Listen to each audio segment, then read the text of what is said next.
Hello everyone. Bharat के उन करोड़ों यंग इंडियंस का इस द यंग इंडियंस के नए एपिसोड में स्वागत है, जो कुछ बनना चाहते हैं, कुछ समझना चाहते हैं, कुछ सीखना चाहते हैं। और शुरुआत में आज मैं पहले से याद बोल दूंगा कि भाई जो है, आप इंग्लिश पेपर आपके घर में ना आता हो तो फ़ौरन सब्सक्राइब कीजिए। उससे आपकी नॉलेज काफ़ी बढ़ती है और काफ़ी कुछ सीखने को मिलता है। तो आज की जो पहली आइटम हम बता रहे हैं आपको, ये यूट्यूब की एक चैनल है, the sky stories. Sky story, ये मोटिवेशनल स्टोरीज हैं। तो पहले आपको बता रहे हैं कि भाई आप अपने आप को पहचानिए। अक्सर ये होता है कि आप जानते ही नहीं कि आप क्या हैं। और ये आप समझिएगा तो आपको काफ़ी आइडिया आ जाएगा कि अपनी अपनी जो आपके पास जो शक्तियाँ हैं, उनका सही यूज़ करने के लिए सबसे पहले अपने को पहचानिए कि what how much competent you are. आपका बैकग्राउंड क्या है। चलिए देखते हैं।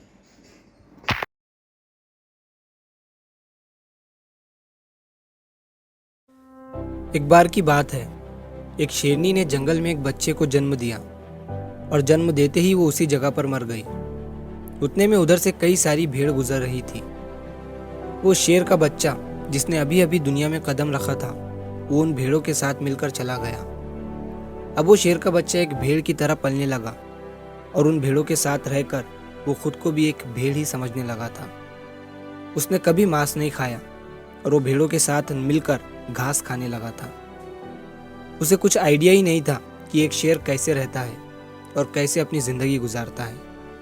और उसे ये तक नहीं पता था कि वो एक शेर है, क्योंकि उसके चारों तरफ भेड़ ही भेड़ थी और भेड़ों के ही साथ वो पलने लगा था। उसने कभी शेर की तरह नहीं दहाड़ा। फिर समय गुजरता गया और वो शेर का बच्चा एक यंग शेर बन गया। वो भेड़ों के झुंड में अलग ही दिख रहा था, लेकिन भेड़ों के साथ रहकर भेड़ों को उसकी आदत हो गई थी। एक दिन एक बूढ़े शेर ने उन भेड़ों के झुंड पर हमला कर दिया। जब उस बूढ़े शेर ने भेड़ों के झुंड में इस यंग शेर को देखा तो वो हैरान हो गया। उसे अपनी आंखों पर विश्वास नहीं हो रहा था। उसने देखा कि एक यंग शेर भेड़ों के साथ घूम रहा है। उसने पहले कभी ऐसा नहीं देखा था। वो ये भूल गया कि वो वहां पर भेड़ों को पकड़ने आया था। उसने सोचा कि वो उस शेर से बात करेगा और पूछेगा कि ये सब क्या हो रहा है। उस बूढ़े शेर ने भेड़ों के झुंड पर फिर से हमला किया, उस शेर को पकड़ने के लिए। भेड़ों ने जैसे ही उस बूढ़े शेर को देखा, वो सब अपनी जान बचाकर भागने लगे और उन भेड़ों के साथ वो शेर भी अपनी जान बचाकर भागने लगा। कुछ देर के बाद उस बूढ़े शेर ने उस यंग शेर को पकड़ लिया। बूढ़े शेर ने उस यंग शेर से कहा, अरे बेवकूफ, तू मुझे देखकर भाग क्यों रहा है? यंग शेर ने रोते हुए कहा, प्लीज मुझे छोड़ दो, मैं एक साधारण सा भेड़ हूँ, मुझे जाने दो। वो उस बूढ़े शेर को देखकर एक भेड़ की तरह कांप रहा था। बूढ़ा शेर ये सुनकर हैरान हो गया और वो समझ गया कि यहाँ पर क्या हो रहा था। वो बूढ़ा शेर उस यंग शेर को एक नदी के पास लेकर गया। यंग शेर वहां से भागने की कोशिश कर रहा था, लेकिन बूढ़े शेर ने उसे नदी की तरफ धकेलते हुए कहा कि अपने आप को इस पानी में देखो। नदी का पानी पूरी तरह से शांत था। बूढ़े शेर ने यंग शेर से कहा कि अपने फेस को इस नदी में देखो और मेरे फेस को देखो। अपनी बॉडी को इस नदी में देखो और मेरी बॉडी को देखो।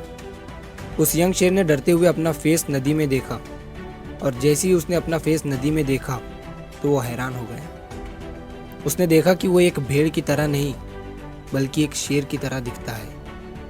वो रियलिटी को समझ गया कि वो एक भेड़ नहीं, बल्कि एक शेर है। और एक सेकंड के अंदर ही उसने एक शेर की तरह दहाड़ा। उसकी दहाड़ सुनकर पूरा जंगल कांप गया। उसने अपने आप को पहचान लिया, अपनी पावर्स को पहचान लिया और तभी उसने अपने आप में एक ऐसी एनर्जी महसूस की जो उसने आज से पहले कभी नहीं की थी। फिर उसने सोचा कि एक भेड़ की तरह जीना रियलिटी नहीं थी, वो सिर्फ एक मेंटली कंसेप्ट था और अब वो रियलिटी को जान चुका था। इस कहानी से बहुत ही डीप मैसेज निकलकर सामने आता है। अपने अंदर से उस वीकनेस को निकालो जो आपके अंदर झूठ बोल बोल कर बैठा दी गई है। आप भी एक शेर की तरह हो जो भेड़ों के बीच फंस चुके हो। आपके आसपास जितने भी लोग हैं वो आपको ये फील कराते हैं कि आप अपनी लाइफ में कुछ नहीं कर सकते हो, क्योंकि कहीं ना कहीं आप भी उनके साथ रह रहकर उनकी ही तरह बनने की कोशिश करते हैं। आपको इस भीड़ से अलग खड़े रहना है और अपनी पोटेंशियल, अपनी पावर्स, अपनी एबिलिटी को पहचानना है। और जिस दिन आप अपनी पावर्स, अपनी एबिलिटी को पहचान लोगे उस शेर की तरह, तब आपको दहाड़ने से कोई भी नहीं रोक पाएगा। कोई भी आपको आपकी सक्सेस की राह से भटका नहीं पाएगा।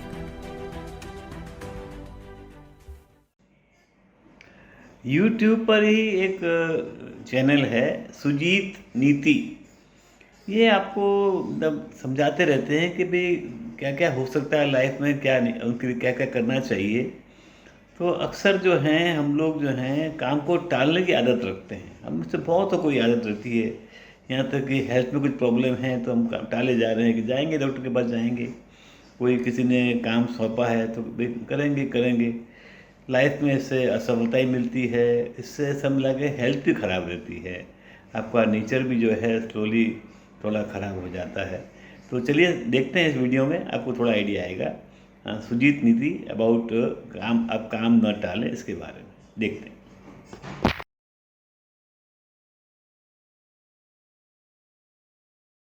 काम टालने की आदत खोलती है सेहत के राज।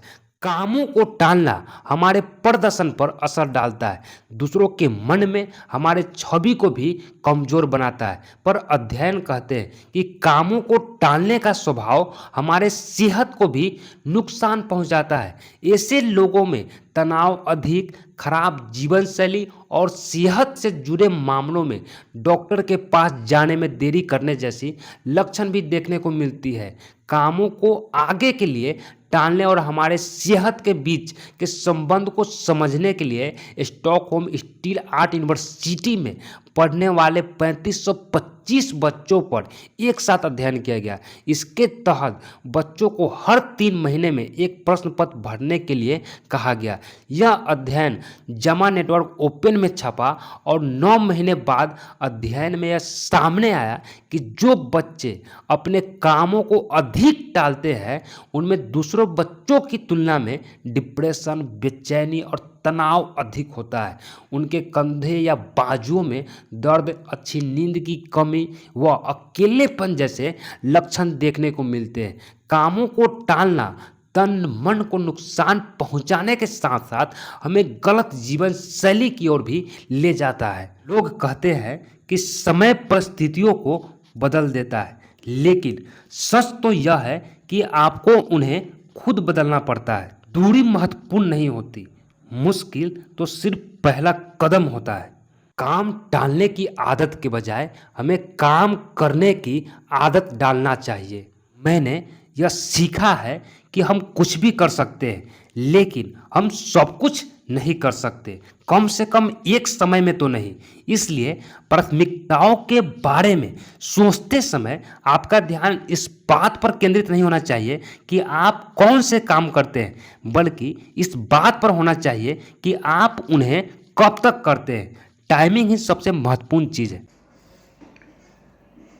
यूट्यूब पे सुजीत नीति का एक और वीडियो है, बड़ा अच्छा वीडियो है कि आप जो है टाइम को परचेज़ करें। तो ये टाइम को परचेज़ करना मतलब बनता है कि जैसे अब आप थोड़े कॉम्पिटेंट हो गए हैं, आपको किसी एक शहर से दिल्ली जाना है और आप पे 2 ऑप्शन है कि आप ट्रेन में भी जा सकते हैं और प्लेन में भी जा सकते हैं। तो प्लेन में जाएंगे तो थोड़ा खर्चा तो होगा, लेकिन you are going to save a lot of time. तो उस टाइम का अगर आप सही यूज़ कर सकते हैं तो you must go by plane. तो इस तरह से जो हैं आप टाइम को परचेज़ कर रहे हैं।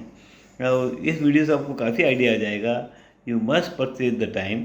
ये उसका ये जो काम टालने की बात वाली थी वो अलग चीज़ है। ये जो है you are going to be more efficient और फिर आपको काम का मज़ा भी आने लगेगा। आप सुनते हैं इसको, यही सुजीत नीति से एक और वीडियो।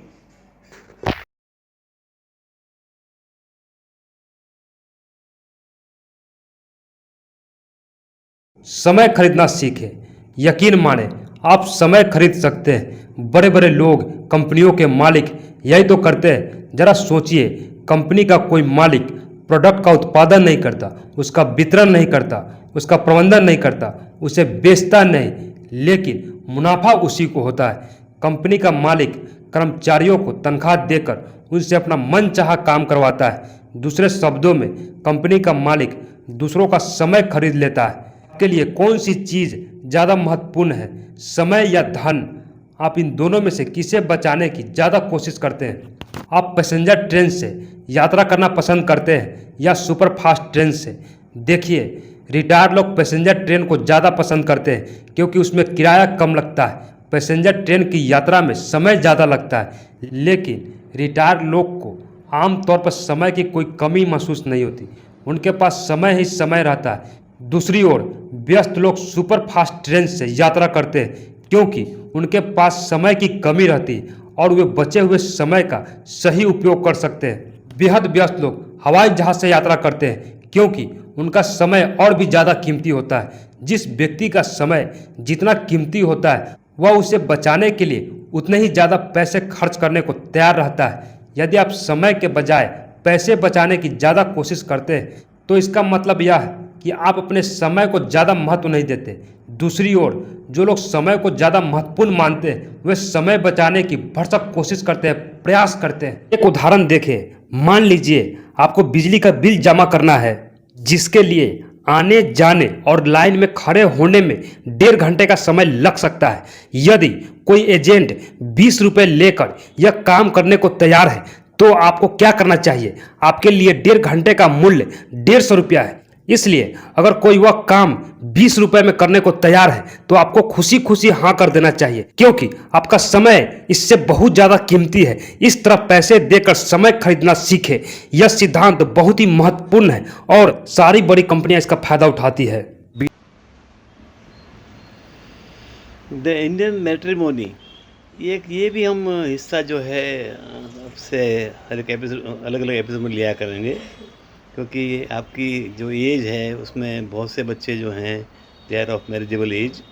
आजकल लड़कियां जो हैं, अर्बन लड़कियां जो हैं, they are getting married around 24, 25, 26 और लड़के जो हैं they are getting married about से 25 to 27। इधर से इंडिया में जो अरेंज शादियां हैं वो 80% हैं, 20% शादियां जो है लड़का लड़की खुद ही ढूंढ रहे हैं। तो हम आपको कुछ बिन मांगी सलाह देते रहेंगे कि आपको क्या क्या करना है इन दिनों में। एक तो जब आप अगर मैरिजेबल एज के हैं तो always be in good shape. आप अच्छे कपड़ों में रहें, अच्छे दाढ़ी वाड़ी करके अगर करते हैं तो, नहीं करते हैं तो अच्छे अपनी बियर्ड को भी अच्छे शेप में रखें।